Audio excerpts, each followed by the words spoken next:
Hello and welcome back to study with Saurav YouTube channel. आज की इस वीडियो में हम एक स्टैटिक जीके का पार्ट देखेंगे जो कि बिहार दरोगा के एग्जाम में इससे संबंधित क्वेश्चन जो है वो हमेशा आते रहते हैं। आपने जो यदि प्रीवियस ईयर में एग्जाम्स दिए होंगे तो आपको पता होगा कि आपसे पूछा गया था एक क्वेश्चन कि भारत के जो वाटरमैन है वो किसे कहा जाता है। तो उन सारे को हम देखेंगे, जैसे वाटरमैन, पारिस्थितिकी के जनक, टाइगर मैन ऑफ इंडिया, इन सब से आपको सवाल पूछा जाता है, रॉकेट मैन ऑफ इंडिया। तो सबको देखेंगे, जो भी पूछे गए हैं उन प्रश्नों को देखेंगे और जो आने वाले प्रश्न हैं उन सबको देखेंगे। और ये बाइलिंगुअल वीडियो होगा, कुछ एक्स्ट्रा इन्फॉर्मेशन भी यदि आवश्यकता होगी तो उसको भी मैं दे दूंगा। ये बाइलिंगुअल होगा और ये आने वाले जितने भी एग्जाम हैं, चाहे यूपी आरओ हो या फिर बिहार एसएससी हो या फिर बिहार दरोगा हो, बीपीएससी हो, हर एग्जाम में इससे प्रश्न जो है वो आएंगे ही।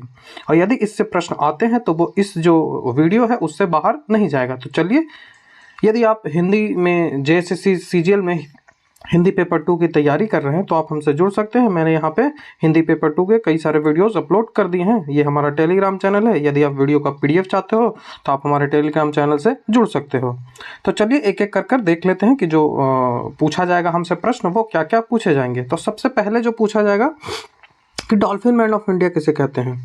ठीक है, who is known as the dolphin man of India. तो सबसे पहले आपको नाम याद रखना है। एग्जैक्ट जो आपको करना क्या है, तो सबसे पहले आपको नाम ही याद रखना है। ये डॉल्फिन है और ये कौन है, तो रविंद्र कुमार सिंह या फिर सिन्हा भी कह सकते हो। तो रविंद्र कुमार सिन्हा को डॉल्फिन मैन ऑफ इंडिया कहा जाता है। कुछ एक्स्ट्रा इन्फॉर्मेशन आपको याद रखनी है, ये तो आपको रट ही लेना है कि dolphin man of India Ravindra Kumar Singh को कहा जाता है। और कुछ एक्स्ट्रा इन्फॉर्मेशन जो आपको याद रखना है कि भारत में 3 टाइप के डॉल्फिन मिलते हैं। भारत में जो डॉल्फिन है वो 3 टाइप के मिलते हैं। वो कौन कौन मिलते हैं, तो पहला तो मिलते हैं इंडस डॉल्फिन। जो इंडस डॉल्फिन है वो ब्यास नदी के आसपास मिलती है। जो गंगेटिक डॉल्फिन है, जो गंगाई डॉल्फिन है, वो गंगा नदी में मिलती है। और जो ईरावदी डॉल्फिन है, ईरावदी डॉल्फिन, वो चिल्का लेक में मिलती है। तो भारत में 3 प्रकार की डॉल्फिन है, जिसमें से ये जो गंगेटिक डॉल्फिन है, नंबर 2 गंगेटिक डॉल्फिन, ये हमारा जो नेशनल वाटर एनिमल है। ये आपको याद होगा, नेशनल वाटर एनिमल कौन है हमारा, तो वो गैंगेटिक एनिमल है, जिसे 2008 में घोषित किया गया था। तो इससे इंपॉर्टेंट कुछ क्वेश्चंस आपसे पूछे जाएंगे, क्योंकि ये हमारा जो नेशनल जब एनिमल है, नेशनल वाटर एनिमल है, तो इससे सवाल लाजमी है कि इससे सवाल बनेगा ही। तो आपको याद रखना है कि गंगाई नदी डॉल्फिन जो है उसका सबसे पहले तो आपको साइंटिफिक नेम याद रखना पड़ेगा। तो साइंटिफिक इसका नेम जो पहले है वो क्या है, तो प्लेटिस्टा गैंगेटिका। ठीक है, प्लेटनिस्टा गैंगेटिका। ठीक है, इसे आमतौर पर सूसू भी कहते हैं। ठीक है, आमतौर पर इसे सूसू भी कहा जाता है और इसे गंगा का बाघ भी कहा जाता है। क्यों, तो जिस तरह से बाघ जो है, जिस तरह से टाइगर जो है, वो जो इकोलॉजिकल सिस्टम है उसमें जिस तरह से भूमिका निभाता है जो अर्थ का इकोलॉजिकल सिस्टम में, उसी तरह से जो वाटर इकोलॉजिकल सिस्टम है, जो पानी के अंदर जो इकोलॉजिकल सिस्टम होता है, उसमें जो डॉल्फिन है उसका महत्व है। डॉल्फिन तो एक स्तनधारी है। ये सबसे इंपॉर्टेंट बात, बार बार ये सवाल भी पूछा जाता है कि डॉल्फिन एक स्तनधारी है। और ये नदी का पारिस्थितिकी तंत्र यदि स्वस्थ है तो वहाँ पे डॉल्फिन आपको नजर आएगा, नहीं स्वस्थ है तो वहाँ डॉल्फिन नहीं नजर आएगा। डॉल्फिन कई सारे क्षेत्रों में पाया जाता है, ये मैंने यहाँ पे लिख भी दिया है। और इसका जो लगभग अभी जो डॉल्फिन का अनुमान कितना है, तो 1800 से लेकर 2000 के बीच डॉल्फिन का अनुमान लगाया जा रहा है। ये एक सवाल हमेशा पूछा जाता है कि IUCN के स्टेटस में, IUCN का जो स्टेटस होता है, रेड डाटा बुक तो होता है, रेड डाटा बुक जो होता है, उसमें सूचीबद्ध किस तरह से किया गया है, तो उसमें इसे लुप्त प्राय कहा गया है।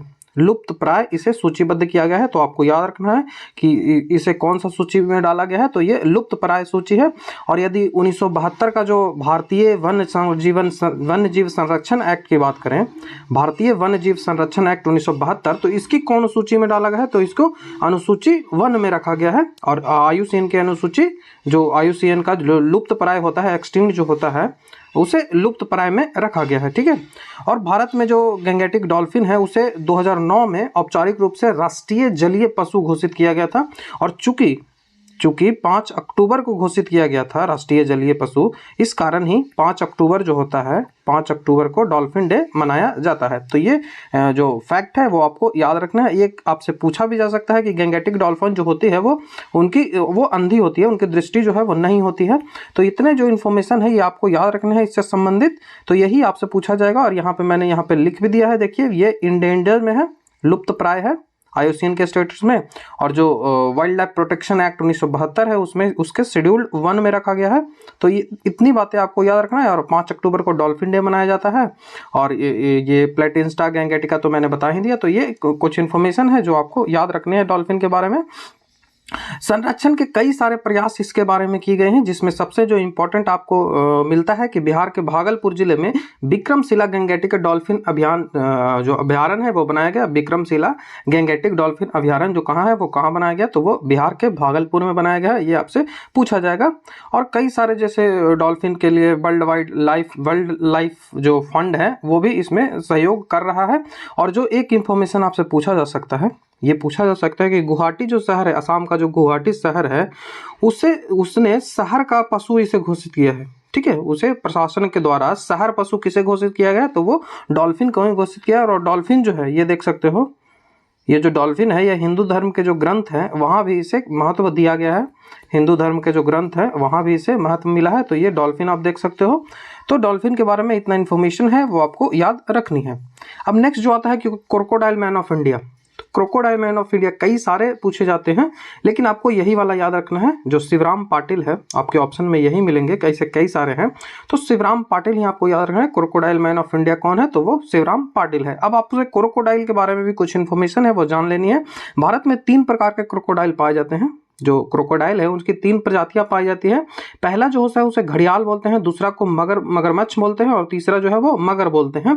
तो जो घड़ियाल होता है वो सॉल्ट वाटर में रहता है, ये आपको याद रखना है। और ये तीनों प्रकार की जो प्रजातियां हैं, घड़ियाल, मगरमच्छ और मगर, ये तीनों प्रकार की प्रजातियां उड़ीसा का जो केंद्रपाड़ा जिला है, जहाँ एकमात्र जिला है जहाँ पे तीनों प्रकार की जो मगरमच्छ है वो मिलता है। कहाँ, तो उड़ीसा का केंद्रपाड़ा जिला। तो ये आपको याद रखना है, यहाँ पे तीनों प्रकार की जो प्रजातियां हैं वो मिलती है। एक इन्फॉर्मेशन कि मगरमच्छ संरक्षण परियोजना कब स्टार्ट किया गया, तो क्रोकोडाइल प्रोटेक्शन एक्ट जो बना वो 1975 ईस्वी में स्टार्ट किया गया था।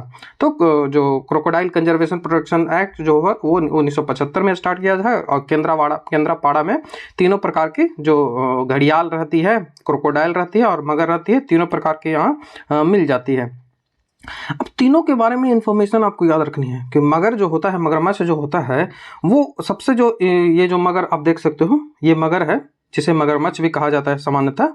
ये जो होता है वो अंडा देने वाला होल नेस्टिक स्पेसीज है। ये अंडा देता है, तो अंडा देता है तो वो मैमल हो जाएगा। और अंडा देने के लिए जमीन पे आता है, जो कि जो उड़ीसा का जो कई सारे नेशनल पार्क है वहाँ पे आपको मिल जाएंगे, जो से गहीर माथा हो गया। तो यहाँ पे क्रोकोडाइल भी वहाँ मिलते हैं और वहाँ मगरमच्छ भी मिलते हैं। IUCN का जो स्टेटस है वो आपसे पूछा जाएगा। तो IUCN का स्टेटस में ये वल्नरेबल है। IUCN का जो स्टेटस है उसमें ये वल्नरेबल कंडीशन में आता है।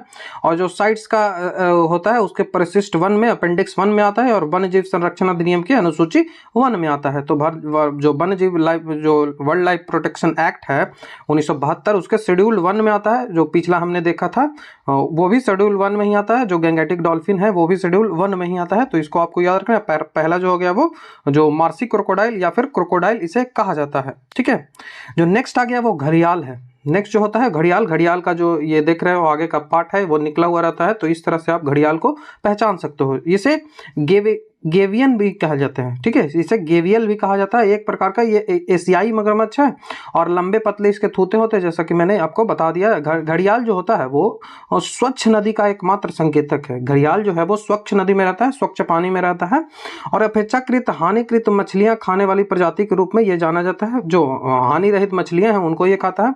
और यहाँ भी आपको याद रखना है कि घड़ियाल जो है वो क्रिटिकली इंडेंजर है। घड़ियाल जो है वो क्रिटिकली इंडेंजर है। इससे पहले मैंने देखा कि मगरमच्छ जो है, क्रोकोडाइल जो है वो वल्नरेबल है।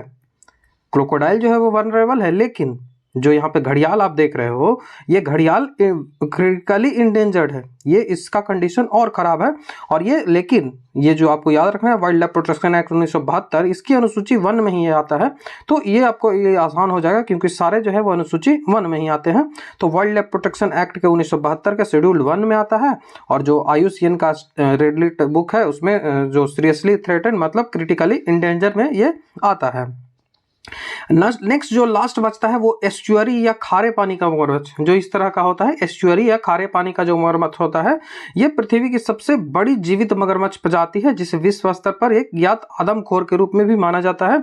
और इसका जो IUCN जो स्टेटस है वो कम चिंतनीय है, मतलब रेस रिफ्लेक्टिव है। इसमें उतना चिंता की बात नहीं है, इनकी संख्याएं अच्छी है, लेकिन फिर भी वन्य जीव संरक्षण अधिनियम 1972 है, इसकी अनुसूची 1 में ही इसे रखा जाता है। तो सामान्यतः यदि आपसे इस टाइप के सवाल पूछा जाए तो वन्य जीव संरक्षण अधिनियम यदि आपको ना आए तो अनुसूची 1 आप इसे टिक कर सकते हो, और अनुसूची 1 टिक कर दोगे तो हो सकता है आपसे सही हो जाए, जब आपको नहीं आए। वैसे मैंने आपको बता दिया है तो आपको ये याद होगा ही कि वाइल्ड लाइफ प्रोटेक्शन एक्ट 1972 में शेड्यूल्ड 1 में क्रोकोडाइल जो है वो ईस्चुरी क्रोकोडाइल है उसे रखा गया है, तो इसको आपको याद रखना है। नेक्स्ट सवाल ये भी आपसे पूछा गया है सवाल कि कैलाश सांखला जो टाइगर मैन ऑफ इंडिया है वो किसे कहा जाता है? वो tiger man of India Kailash Sankhla को कहा जाता है, क्योंकि इन्होंने टाइगर के प्रोटेक्शन के लिए काफी ज्यादा काम किया था। तो प्रोजेक्ट टाइगर जो है वो वन्य जीव संरक्षण आंदोलन है जो 1973 ईस्वी में स्टार्ट किया गया था भारत सरकार के द्वारा बंगाल के जो बाघ थे उनको संरक्षण के लिए। और 1973 ईस्वी में ही उत्तराखंड में जिम कॉर्बेट जो पार्क है जिसका अभी नाम बदलकर रामगंगा पार्क कर दिया गया है, इसमें पहली बार स्टार्ट हुआ था। अभी वर्तमान में भारत में 54 वाघ रिजर्व है जो प्रोजेक्ट टाइगर के अंतर्गत आता है। और इसका संरक्षण कौन करता है, प्रबंधन कौन करता है? तो राष्ट्रीय बाघ संरक्षण प्राधिकरण है, इसका संरक्षण किया जाता है। ये जो है वो बिहार दरोगा के जो पीटी एग्जाम था उसमें पूछा गया था कि जो इंटरनेशनल जो विश्व बाघ दिवस है वो कब मनाया जाता है? तो 29 जुलाई को विश्व बाघ दिवस मनाया जाता है। और सफेद बाघ, ये आपसे पूछा जाएगा कि सफेद बाघ कहाँ मिलता है? तो सफेद बाघ जो है वो भारत के मध्य प्रदेश के बांधवगढ़ जिले में मिलता है। बांधवगढ़ जो नेशनल पार्क है वहां पे सफेद बाघ के लिए प्रसिद्ध है, ये जंगल है उनका सफेद बाघों के लिए प्रसिद्ध है, ये आपको याद रखना है। दो इन्फॉर्मेशन आपसे पूछी जाएगी कि भारत में सबसे बड़ा बाघ अभयारण्य जो है वो कौन है? तो नागा अर्जुन श्रीशैलम जो कि आंध्र प्रदेश में है। नागा अर्जुन श्रीशैलम बाघ अभयारण्य है, यह आंध्र प्रदेश में है, तो ये आपसे पूछा जाएगा। उसके बाद जो महाराष्ट्र का जो वर्धा जिला है, महाराष्ट्र का वर्धा जिला में हिंगनी के पास बोर टाइगर रिजर्व है। तो बोर टाइगर रिजर्व आपको याद रखना है, जो बोर टाइगर रिजर्व है वो सबसे छोटा है, और जो नागार्जुन श्रीशैलम बाघ अभयारण्य है वो सबसे बड़ा है। तो बोर कहाँ है? वो महाराष्ट्र में है, और नागार्जुन आंध्र प्रदेश में है। तो ये आपको याद रखना है। कैलाश सांखला इनके जो है, कैलाश सांखला आपको याद रखना है।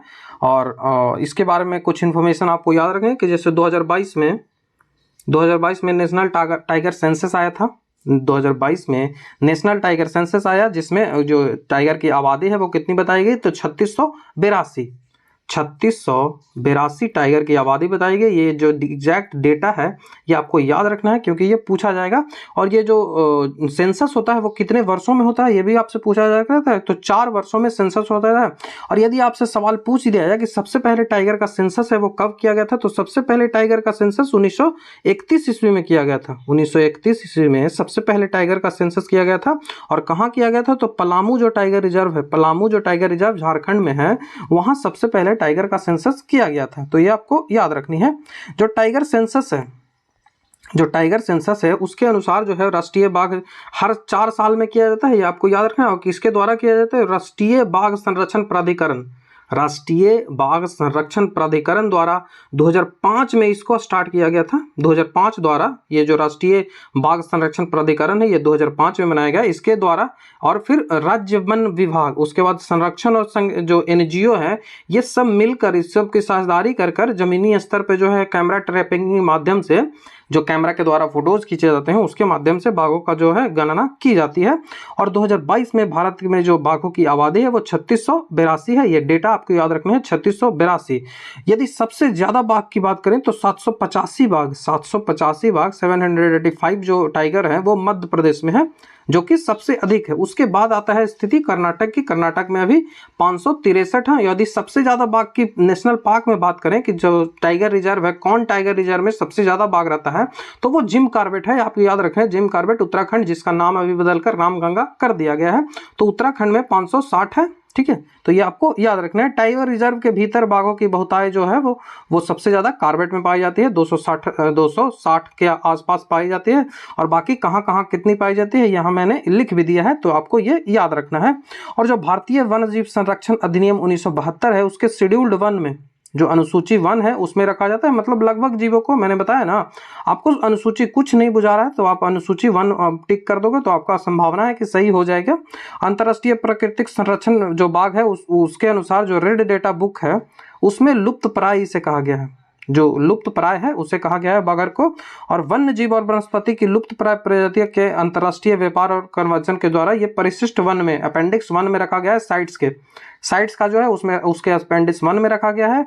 और उसके बाद जो IUCN का रेड डेटा बुक है उसमें लुप्त प्राय कहा गया है। और भारतीय का जो वाइल्ड लाइफ प्रोटेक्शन एक्ट 1972 है उसमें सूची 1 में रखा गया है। तो ये इंफॉर्मेशन आपको याद रखनी है। यहाँ देख सकते हो शेड्यूल 1 में एक्ट 1972 के तहत।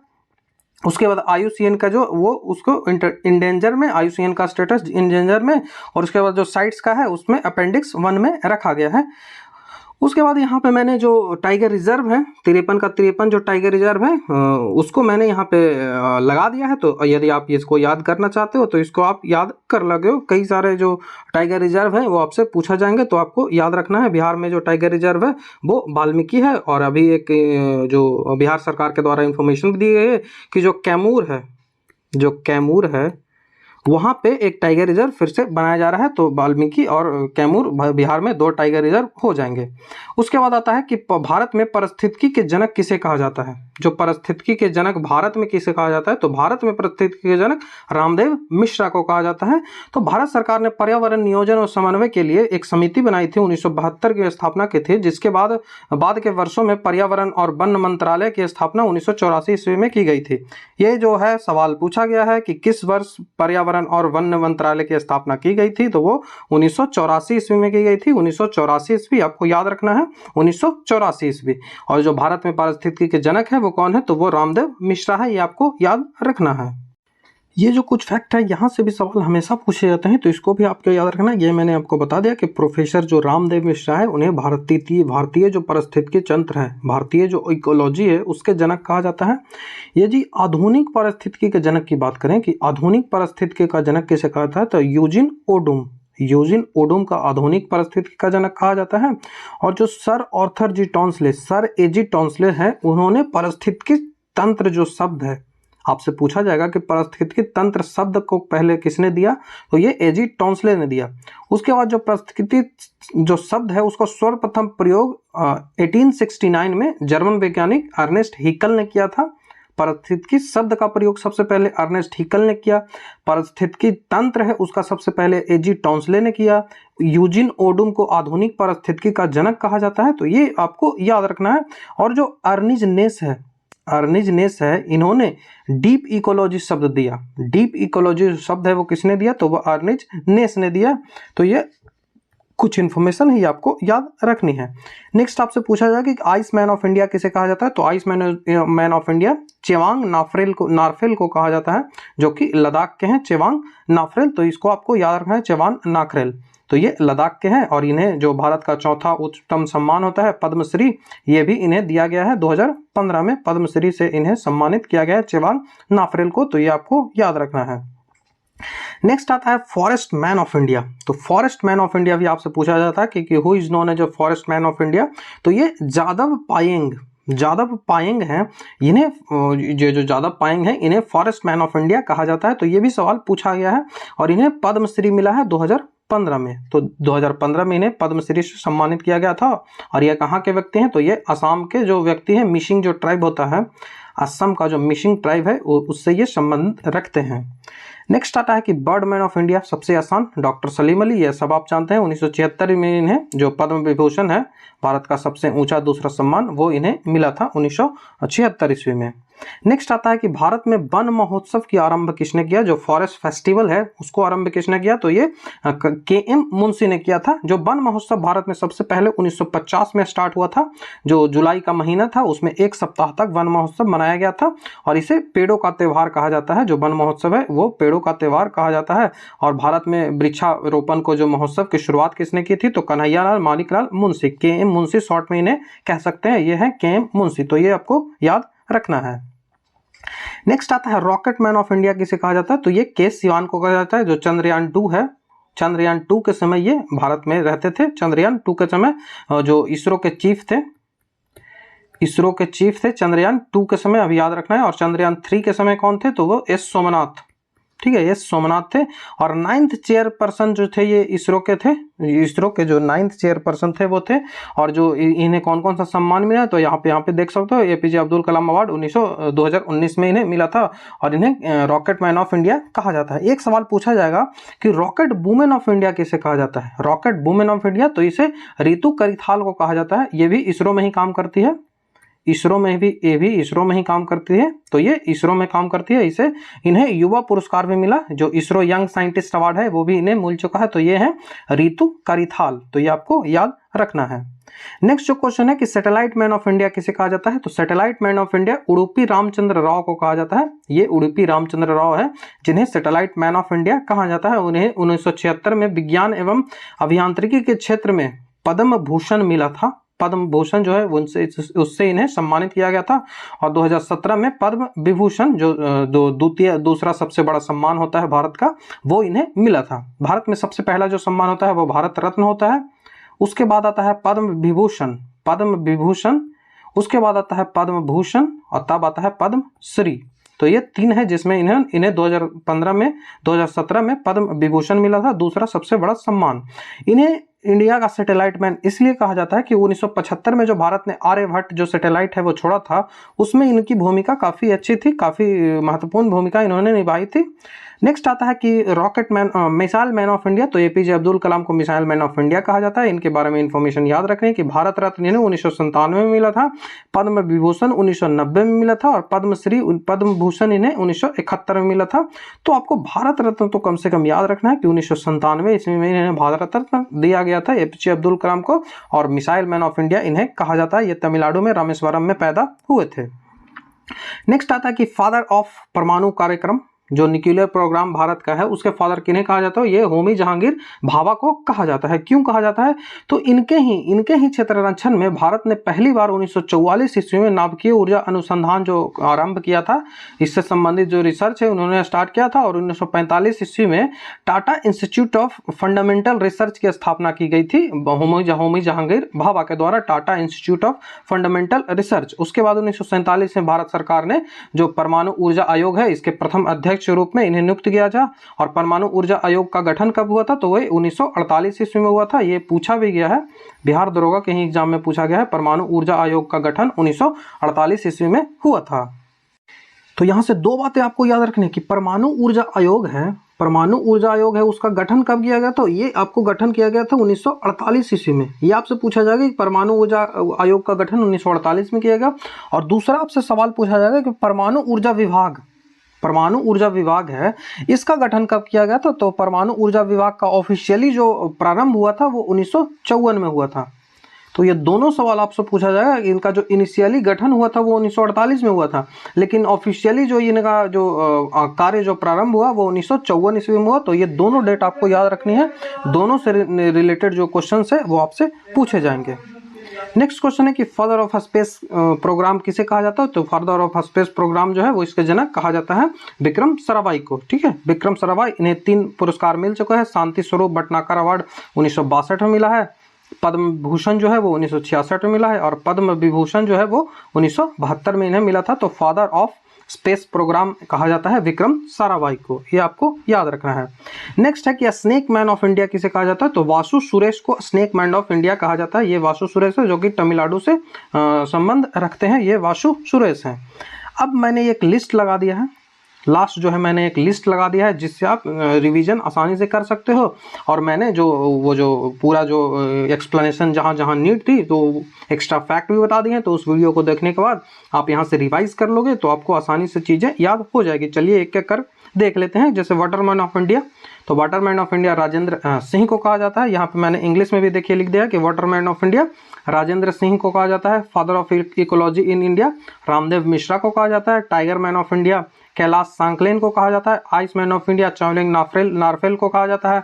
उसके बाद जो फॉरेस्ट मैन ऑफ इंडिया है वो कहा जाता है जादव पायेंग को। ये यहाँ पे लिखना छूट गया है तो ज़्यादा पॉइंट याद रखें। World man of India Salim Ali को कहा जाता है।